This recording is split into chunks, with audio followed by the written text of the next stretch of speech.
sebuah lereng di Gunung Lawu yang dipercaya sebagai istana ribuan kera dilalap api, dan muncullah tumpukan batu yang ternyata adalah sebuah candi tanpa pahatan yang mengungkapkan informasi penting mengenai penyebab runtuhnya kemaharajaan paling dikdaya di Asia Tenggara, yakni Majapahit.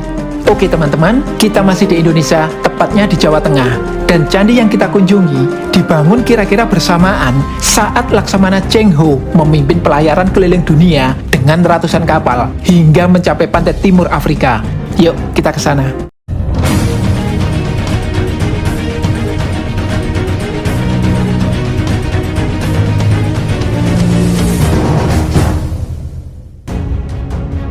Mendung gelap menggantung di langit Majapahit saat Raja Hayam Wuruk mengembuskan nafas terakhirnya. Putrinya, Kusuma Wardani, mendaki tahta dan mengawali kemelut yang panjang. Ketika sang ratu meninggal 10 tahun kemudian, kekuasaan atas Majapahit dilanjutkan suaminya, Wikrama Wardana. Namun, Bre Wirabumi, satu-satunya putra Hayam Wuruk dari Selir, merasa lebih berhak atas tahta dan menggerakkan angkatan perangnya. Parekrek atau perang saudara tak terelakkan lagi. Majapahit melawan Majapahit. Meski Bre Wirabumi kemudian berhasil dikalahkan dan dipenggal, namun Majapahit terperosok dalam perebutan kekuasaan yang seolah tiada akhir.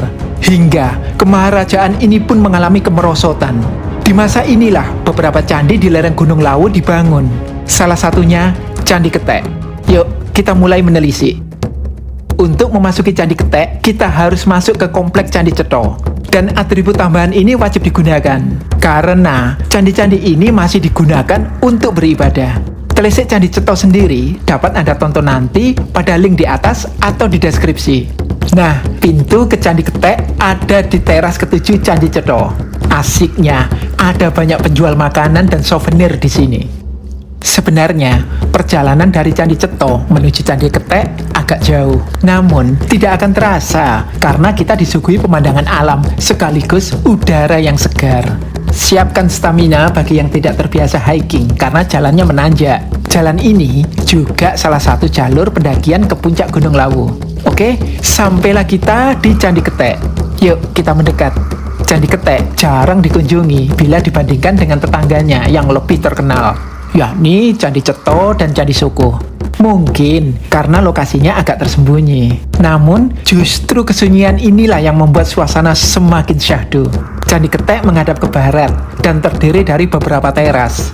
Yuk, kita ke teras paling bawah. Teras ini belum diketahui batas-batasnya. Penghubung ke teras selanjutnya adalah tangga sempit selebar setengah meter yang membelah bangunan talut berbahan batu andesit. Jika diperhatikan, talut ini sangat mirip dengan bentuk piramid di Candi Soko maupun Cetha.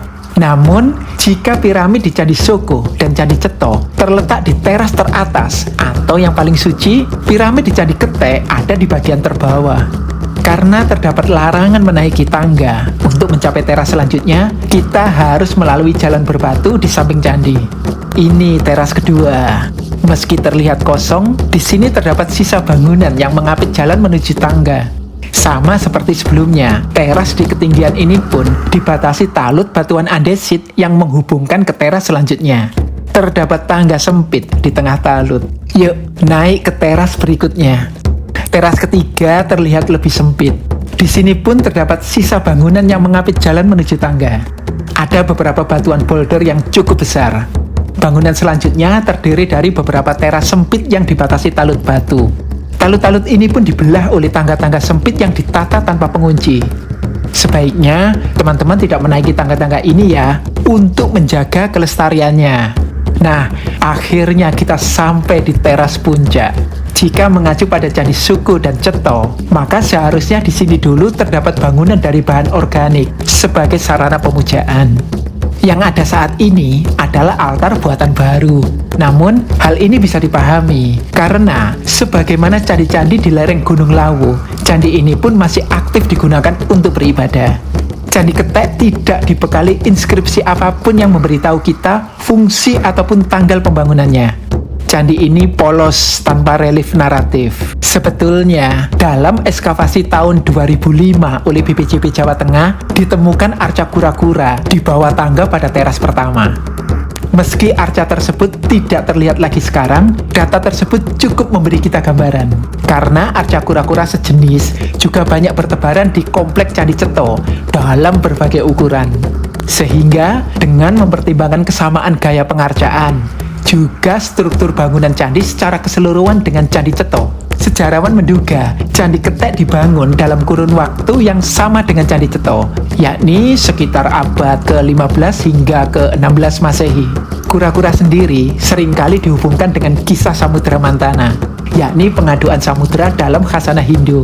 Namun, perlu digarisbawahi bahwa pada masa dibangunnya candi ini, kisah Samudra Mantana telah dimodifikasi oleh masyarakat Jawa klasik menjadi kisah pemindahan Mahameru ke Jawa. Sehingga kura-kura ini mungkin bukanlah akupa jelmaan Dewa Wisnu seperti dalam kisah Samudra Mantana, melainkan jelmaan Dewa Brahma yang menyangga Gunung Mahameru di atas tempurungnya dalam kisah pemindahan Mahameru ke Jawa.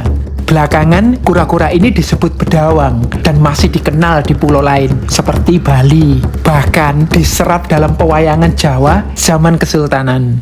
Dengan demikian, candi ini dimaksudkan sebagai Gunung Mahameru yang disangga kura-kura dan di puncaknya bersemayam para dewa.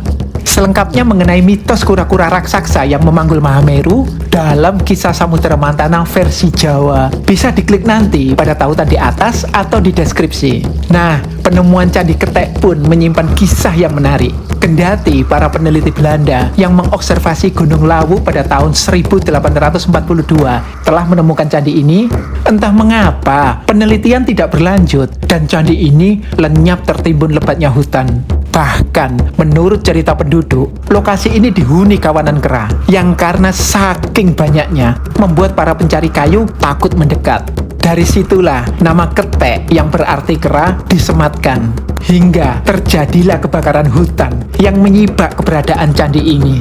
Terus ikuti ya teman-teman, karena batu-batu yang menyusun Candi Ketek turut merekam gejolak masyarakat yang terjadi di masa akhir Majapahit dan mengungkap salah satu penyebab runtuhnya kemaharajaan ini. Namun sebelumnya, jangan lupa untuk subscribe, like, dan share. Juga klik link di atas jika Anda ingin mendukung kami dalam hal pendanaan untuk mengembangkan kanal yang akan memperkaya perspektif Anda. Sebagaimana candi-candi lain di lereng Gunung Lawu, keberadaan Candi Ketek pun dikaitkan dengan sosok Brawijaya yang dianggap sebagai raja terakhir Majapahit. Menurut tradisi masyarakat, akibat serangan Raden Patah, Prabu Brawijaya melarikan diri bersama rombongannya ke Gunung Lawu. Sang raja lalu memasuki Candi Cetho. Setelah itu, ke Candi Ketek ini, kemudian menuju Pamoksan dan akhirnya ke puncak gunung. Berdasarkan metode kritik sumber yang tautannya bisa teman-teman cek di atas atau di deskripsi, kami tidak mempercayai Prabu Brawijaya sebagai tokoh historis. Begitupun segala kisah dan legenda yang dilekatkan dengannya. Meski demikian, penghargaan kami pada mereka yang meyakini keberadaan beliau tidaklah berkurang. Kami akan membedah lebih jauh analisis dan bukti sejarah terkait ahistorisnya tokoh Prabu Brawijaya dalam video terpisah. Jika sudah ada linknya, akan tersedia di atas atau di deskripsi. Di masa Majapahit akhir, di lereng-lereng gunung banyak dibangun tempat-tempat suci. Misalnya Karesian untuk para resi, Patapan untuk para pertapa, bahkan juga Kadewa Guruan, yakni sarana pendidikan agama. Dan lereng Gunung Lawu bukanlah pengecualian. Uniknya, Candi Ketek, Candi Cetho, dan Candi Soko mengusung dua tema yang seragam, yakni tradisi ruat dan punden berundak. Yuk, kita bedah satu persatu. Punden berundak adalah sebentuk bangunan yang mengakomodasi kepercayaan asli bangsa Austronesia yang menjadi cikal bakal dari peradaban Asia Tenggara, termasuk Nusantara, sebelum masuknya pengaruh Hindu. Masyarakat Austronesia meyakini bahwa arwah dari leluhur yang telah meninggal dunia akan bersemayam di bukit-bukit yang tinggi dan di puncak gunung. Masyarakat Austronesia juga meyakini bahwa hubungan dengan mereka yang telah pergi berpengaruh pada kesejahteraan dan kesuburan manusia di bumi. Atas dasar itulah punden berundak dibangun semakin mengecil ke atas, menyerupai gunung, dan digunakan sebagai tempat pemujaan terhadap roh nenek moyang. Ketika pengaruh Hindu masuk, alasan pengeramatan gunung pun berkembang. gunung-gunung menjadi tempat bersemayamnya para dewa. Dan itu terlihat dari arsitektur Candi Hindu dengan atap yang pada umumnya menyerupai Meru atau gunung, serta mengusung konsep Astadikpalaka. Nah, di masa akhir Majapahit, ketika pengaruh Hindu memudar, kepercayaan asli Nusantara yang diejawantahkan dalam Punden Berunda kembali menyeruak, termasuk candi-candi di lereng Lawu. Karena itulah Candi Soko dan Candi Ceto menampilkan bentuk yang unik dan berbeda dengan candi-candi yang umumnya kita kenal. Bahkan ada yang menyebut Candi Soko mirip piramid Aztec atau peradaban Maya di Amerika Selatan. Padahal itu adalah bentuk Punden Berunda yang merupakan kepercayaan asli Nusantara. Nah, apa sih yang menyebabkan maraknya kembali kepercayaan asli Prahindu di akhir masa Majapahit? Mari kita mundur sejenak untuk melihat gambaran yang lebih luas. Dalam masyarakat Jawa klasik, terdapat lapis-lapis sosial yang terdiri dari kalangan dalam keraton dan kalangan luar keraton. Pada masa keemasan Majapahit, Raja Hayam Wuruk mampu merangkul dua lapis sosial ini dalam satu visi, yakni kemakmuran bersama. Negara Kertagama mencatat bagaimana sang raja berhasil mewujudkan ketahanan pangan dan menegakkan supremasi hukum di Majapahit, sehingga rakyatnya makmur sentosa. Sayangnya, sepeninggal Hayam Wuruk pada 1389 Masehi, para penerusnya sibuk berebut tahta, mengejar kesenangan, dan abai pada kepentingan rakyat. Para raton pun mencatat, setelah Perang Parekrek usai pada 1406 Masehi, terjadi bencana kelaparan di negeri ini. Bahkan, Majapahit sempat mengalami kekosongan tahta selama 3 tahun. Hal-hal yang terjadi setelahnya kian menyurutkan kepercayaan rakyat terhadap keraton, dan ketidakpuasan itu terejawantahkan dalam pemberontakan budaya. Ketika rakyat tidak mau lagi mengikuti hegemoni keraton yang kental dengan pengaruh India. Pemberontakan budaya tersebut, yang pertama, terlihat jelas dalam munculnya konsep Durga Ranini atau Durga bertaring di akhir masa Majapahit, yang menggambarkan Dewi India ini dengan cara yang sangat berbeda dan agak mengerikan. Kidung Sudamala menceritakan Dewi Durga berselingkuh dan dikutuk Batara Guru menjadi raksesi. Ia baru dapat kembali menjadi seorang dewi setelah diruat oleh Sadewa, bungsunya Pandawa. Kisah bertema ruat atau penyucian seperti Durga Ranini, Sudamala, Garudea, dan Bimaswarga sering kita jumpai di candi-candi lereng Gunung Lawu, misalnya Candi Soko dan Candi Ceto. Dan fenomena ini menggambarkan pemberontakan budaya sekaligus harapan rakyat saat itu akan pulihnya Majapahit dari keterpurukannya. Nah, pemberontakan budaya kedua adalah kembalinya rakyat ke kepercayaan asli mereka.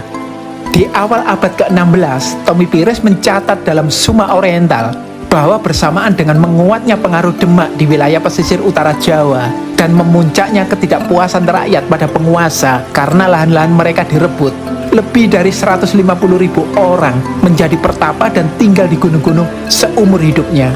Jelas ya, sepertinya pada masa itu masyarakat mengalami geliat spiritualitas kuno yang mungkin dianggap lebih murni. Dan hal itu terlihat dalam rupa Candi Ketek yang sangat mirip dengan Punden Berunda ala Austronesia, serta bersih dari unsur ikonografi ala Candi Hindu. Setiap elemennya asli Nusantara. Bagi kami, senyapnya Candi Ketek justru menggaungkan betapa riuhnya pergolakan masyarakat di masa bangunan ini digunakan. Pergolakan yang kemudian berakhir ketika Demak di bawah pimpinan Sultan Trenggana mengakuisisi bekas wilayah Majapahit dan menduduki Gunung Penanggungan, seperti yang bisa dilihat pada link di deskripsi. Pada akhirnya, Candi Ketek pun ditinggalkan penggunanya dan lenyap ditelan rimba.